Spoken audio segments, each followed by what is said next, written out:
प्रधानमंत्री नरेंद्र मोदी के दौरे के बाद सीधे कांग्रेस की महासचिव प्रियंका गांधी हिमाचल पहुंच रही हैं। सोलन में बड़ी सभा को संबोधित करने वाली हैं और वहां कांग्रेस के तमाम बड़े नेता भी एक्टिव हैं। तो जो एक्शन चुनाव को लेकर हिमाचल में नजर आ रहा है कांग्रेस पार्टी का, वो गुजरात में नहीं दिखाई दे रहा है।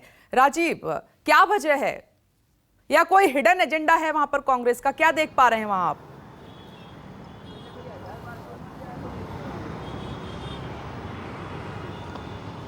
देखिए विपनेश, जहाँ तक इलेक्शन डेट्स की बात है, पिछले बार जब 2017 के चुनाव हुए थे तो 25 अक्टूबर को चुनाव आयोग ने तिथियों की घोषणा की थी डेट्स की। आज 14 अक्टूबर है और 10-11 दिन पहले चुनाव अगर घोषित होते हैं तो इसका मतलब 10-11 दिन यानी दिसंबर के पहले हफ्ते तक चुनाव प्रक्रिया इन दोनों राज्यों में पूरी हो जाएगी।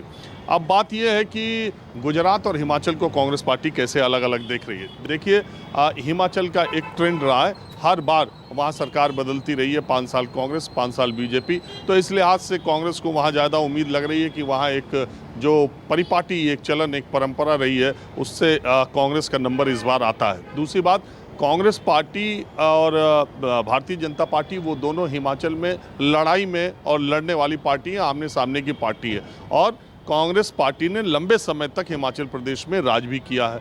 दूसरी बात, गुजरात की जहां तक है, पिछले 27 वर्षों से और लगातार पिछले जो चुनाव हुए 2002 के, 7 के, 12 के, 17 के, जो 4 चुनाव पीछे हुए हैं, उन चारों चुनाव में कांग्रेस पार्टी ने, देखिए एक दिलचस्प बात यह है कि चारों चुनाव में भारतीय जनता पार्टी को अब तक सबसे ज़्यादा सीटें 2002 में मिली। 2002 से कम 7 में, 7 से कम 12 में, 12 से कम 17 में, और कांग्रेस पार्टी को सीटों का आंकड़ा बढ़ता गया। पिछले चुनाव और इस चुनाव में अंतर ये है कि पिछले चुनाव में राहुल गांधी बहुत आक्रामक तरीके से चुनाव प्रचार में थे। दूसरी बात ये थी कि प्रधानमंत्री नरेंद्र मोदी बन गए थे जो यहाँ मुख्यमंत्री थे, तो उनका एक करिश्मा, उनकी एक जो बात थी, जो उनको मुख्यमंत्री बनाने के लिए भारतीय जनता पार्टी या उनके समर्थकों या उनके चाहने वालों में जो बात थी, वो उनके मुख्यमंत्री नहीं रहने का फ़ायदा कांग्रेस पार्टी उठाना चाहती थी और उसने बहुत ही अच्छा प्रदर्शन किया। अगर सिर्फ एक ज़िले में, हमेशा ये बात कहता हूँ, सिर्फ सूरत ने कांग्रेस का साथ दिया होता तो ये सरकार कांग्रेस पार्टी की बन गई होती गुजरात में। और पिछली बार अमित शाह राष्ट्रीय अध्यक्ष थे और प्रधानमंत्री को यहाँ बहुत मेहनत करनी पड़ी थी, कैंप करनी पड़ी थी। वैसे भी ये दोनों चुनाव को ये लोग लेकर कितने संजीदा रहते हैं देश को पता है।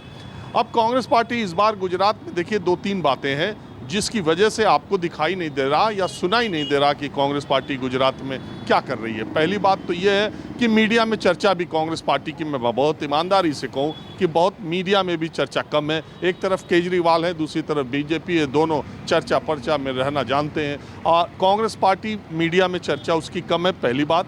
दूसरी बात ये कि कांग्रेस पार्टी का जो चाणक्य था अहमद पटेल, जिन्हें गुजरात के चप्पे चप्पे पे मालूम था और जो कांग्रेस के अलग अलग धड़ों के बीच में समायोजन, समन्वय का काम कर सकते थे, उनकी कमी गुजरात कांग्रेस को बहुत ज़्यादा खल रही है, ये मैं ज़मीन पर देखता हूँ। और तीसरी बात यह है कि राहुल गांधी, जो कि उनके अकेले प्रचारक थे और पिछली बार गुजरात में बहुत आक्रामक थे, उसका फ़ायदा भी मिला था, लेकिन राहुल गांधी अपनी पदयात्रा में है, भारत जोड़ो यात्रा में, और सिर्फ वही वहाँ नहीं है, पूरी कांग्रेस पार्टी उसी में लगी हुई है और उसी को ज़्यादा चमकाने में कह लीजिए या उसको ज़्यादा सफल बनाने में लगी हुई है। पूरा जो जोर है कांग्रेस पार्टी का वो भारत जोड़ो यात्रा पर है। और तीसरी बात यह है कि ऐसा नहीं कि कांग्रेस ने गिव अप कर दिया है। कांग्रेस पार्टी ने अपने 7 कार्यकारी अध्यक्ष बनाए थे, अलग अलग वर्गों के, अलग अलग क्षेत्रों के, और उन लोगों को पीछे बनाया है कार्यकारी अध्यक्ष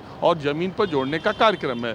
एक बात और मैं बताऊं कि दिवाली के बाद गुजरात बिल्कुल ठप होता है। दिवाली से लेके 5 दिन तक यहाँ छुट्टी रहती है, सब कुछ बंद रहता है। तो कांग्रेस पार्टी के जिन लोगों से मेरी बात होती है, उन्होंने कहा था कि उन्होंने अब तक ये कहते थे, अब चुनाव की घोषणा के बाद क्या कहेंगे, कि हम दिवाली की छुट्टियों के बाद 12 दिन का एक कार्यक्रम कर रहे हैं, सघन जनसंपर्क का, जिसमें कांग्रेस अध्यक्ष सोनिया गांधी भी आएंगी, प्रियंका गांधी भी आएंगे, और उसके बाद दिवाली के बाद उनका कार्यक्रम शुरू होगा। लेकिन जमीनी स्तर पर, संगठन के स्तर पर, क्योंकि कुछ इलाकों में यहाँ कांग्रेस वैसे ही बहुत मजबूत है, कई इलाके तो ऐसे हैं विपनेश जिसमें कांग्रेस हारी ही नहीं है आज तक, तो तो आप इसी से अंदाजा लगाइए। आदिवासी इलाकों में 27 सीटें आदिवासी इलाकों में आती हैं। भारतीय जनता पार्टी अभी सबसे बेहतर प्रदर्शन कर पाई तो 9 सीटें जीती है।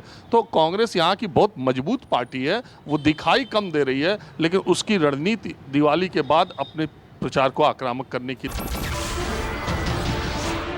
नमस्कार, मैं हूं मानक गुप्ता। अगर आपको हमारा ये वीडियो पसंद आया हो तो इसे लाइक और शेयर जरूर करें, और हाँ, हमें सब्सक्राइब और फॉलो करना ना भूलें ताकि आप देश और दुनिया की कोई खबर मिस ना करें। तो जुड़े रहिए हमारे साथ और देखते रहिए न्यूज़ 24।